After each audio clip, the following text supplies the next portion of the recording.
It's probably the moon or some shit. That's what it is. It's probably it's my Aquarius sign.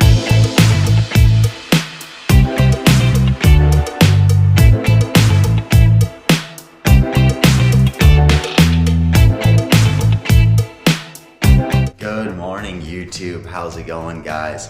So today is Sunday, which means that it is time for the long run. Now what I've got is an hour and 40 minutes followed by 5 strides.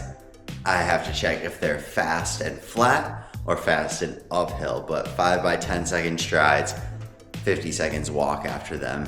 And then we're gonna head over to the pool, whip out a quick 2.5 kilometer easy swim. Got a bunch of drills, gonna be doing some continuous stuff. Nothing really that specific for that, just kind of getting wet, feeling the water. And then straight into the sauna for 15 to 20 minutes, depending on the temperature. And then I gotta head home. All of that has to be done before 2 p.m. And right now, it's 8 a.m. So this might seem like a very easy task, but for me, trust me, it can be hard to get things done on time. How fly is this coffee mug? All right, doing some light foam rolling and watching a Lionel Sanders video. And it's interesting that it's come to my attention that a lot of people are trying to have their best triathlon season, and it's all in comparison to somebody else. And what I mean by this is guys like Lionel or these top guys who have won a bunch of races in the past, let's say like races between 2012 and 2019, guys were really successful.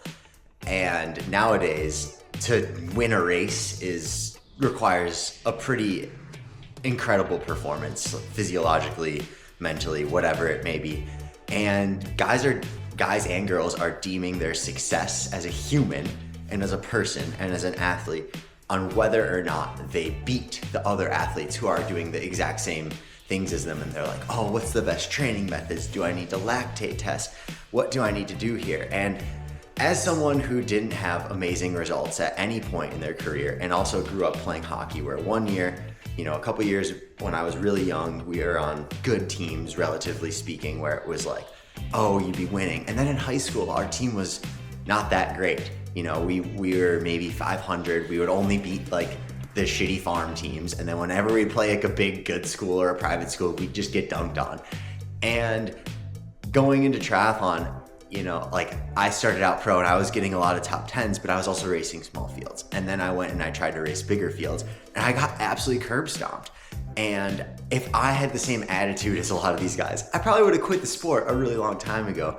But what a lot of people don't realize is you race maybe 10 to 12 days of the year at the most.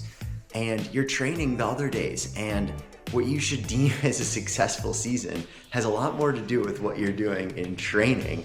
And are you having fun? Are you enjoying the lifestyle?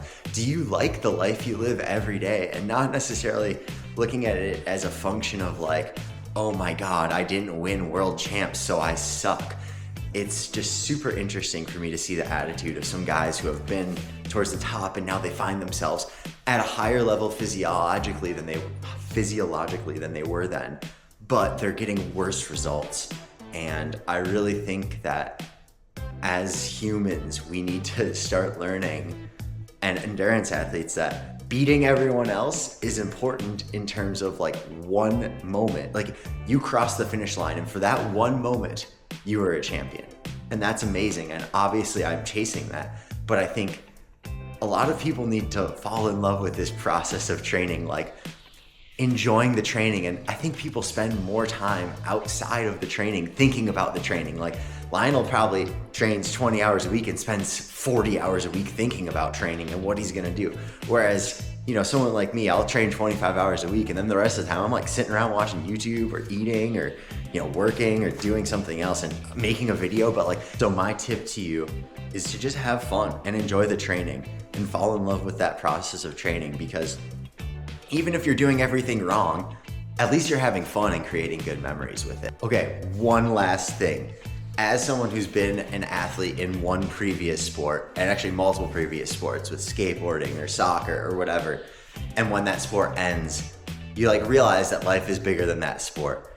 And I see a lot of athletes out here who are in triathlon, racing professionally or whatever, and they just don't understand that life will go on when they're done with triathlon and nobody will remember them.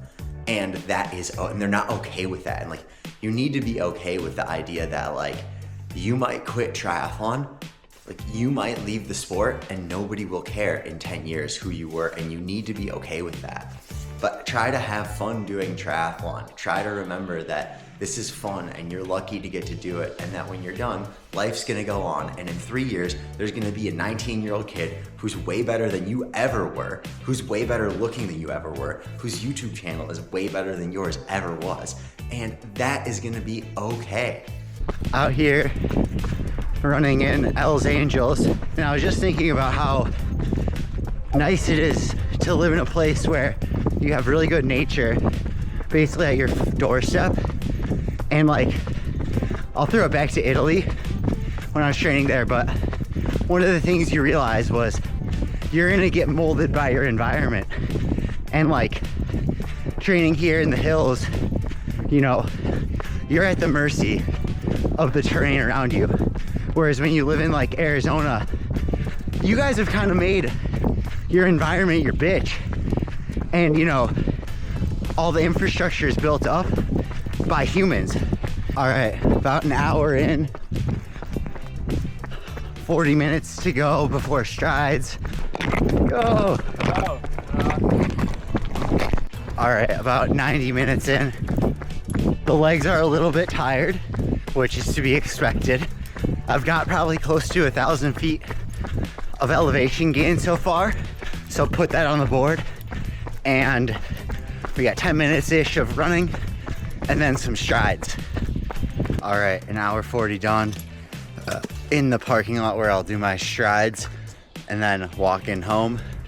A little tired at the end, to be honest, but yeah, it's the solstice, so you know, it's probably the moon or some shit. That's what it is. It's like, it's my my Aquarius sign.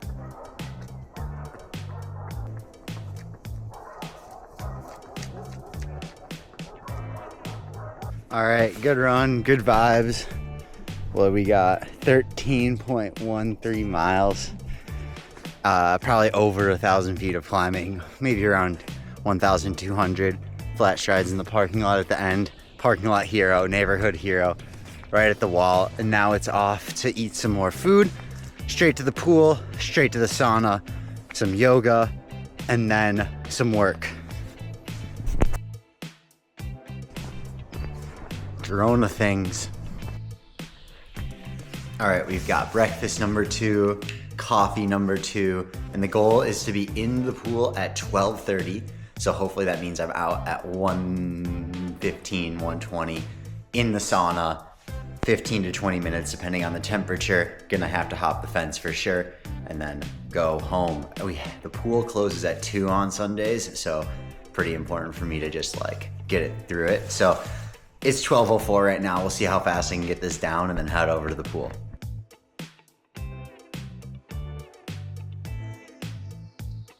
Vibing out. All right, sauna is complete.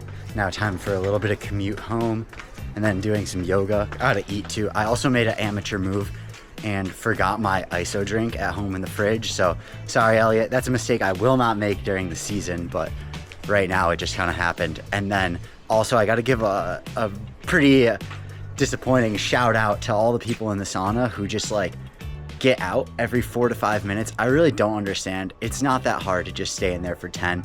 Temp's technically 86 in there, but I had to stay into 20 minutes today just because, and if I had stayed in for an extra minute for every time someone got out, I would have been in there all afternoon. So guys, step up your heat training game. Stay in the sauna, push through the pain, dehydrate yourself. Let's go. Come on, Spanish people. We got this. Oh yes. Oh yes. What do you think? All right, made a trip over to Action to get a whiteboard, and you guys are probably wondering, Ernie, how the hell are you gonna bike home with a whiteboard? Well, watch this. We're gonna tuck it in to the Blue 70 backpack. Gonna make it work. Here we go. It's just gonna fit right back there. Then we're gonna bike home with it. Might be a little uncomfortable, but it's the perks of having a mom who's an engineer. Tell me you're not impressed, come on. All right guys, we're back here in the kitchen.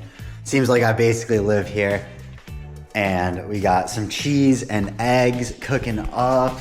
Look at this, ooh, daddy. And yeah, just cooking some lunch, and then we're gonna hit a little bit of yoga. Look at that finished product. Coupled with a little ISO drink, gotta replace the minerals. All right guys, sports fans, we've got Move with Ivy, 30-minute vinyasa flow. So that's the yoga sesh for today. Gonna do yeah, I had to wear some warm clothes just because it's so cold in here and I refuse to turn on the heat. And I mean, I don't even pay a utility bill. I don't know why, they haven't sent us one yet, so Spain.